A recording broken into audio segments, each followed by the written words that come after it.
السلام علیکم ناظرین محترم، ہمارا آج کا موضوع ہے موتی اور چنے۔ ایک عرب نے بصرہ کے جوہریوں کو اپنی سرگزشت سنائی کہ ایک بار جنگل میں ایسے وقت بھٹک گیا کہ کھانے پینے کا سامان ختم ہو چکا تھا اور سامنے موت نظر آ رہی تھی۔ اتنے میں میری نظر ایک تھیلی پر پڑی۔ میں اس خوشی کو کبھی نہیں بھول سکتا جو اسے دیکھ کر مجھے حاصل ہوئی۔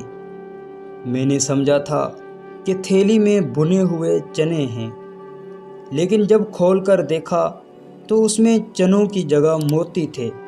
اس وقت مجھے جو رنج ہوا وہ زندگی بھر نہیں بھولوں گا۔ عزیزو دوستو، معلوم ہوا کہ وقت گزر جانے کے بعد ہر چیز بیکار ہے۔ اگر ہم غور کریں تو ہم زندہ لوگوں کی قدر نہیں کرتے، مگر مرنے کے بعد بڑا افسوس کرتے ہیں۔ کاش کہ ہم لوگ انسانوں کا وقت پر قدر کرنا سیکھ لیں۔ دوستو، امید کرتا ہوں کہ آپ کو یہ چھوٹی سی ویڈیو اچھی لگی ہوگی۔ ویڈیو کو دوستوں کے ساتھ لازمی شیئر کریں، شاید آپ کے ایک شیئر سے کسی کی زندگی بدل جائے۔ فرقان علی کو دیں اجازت۔ اللہ نگہبان۔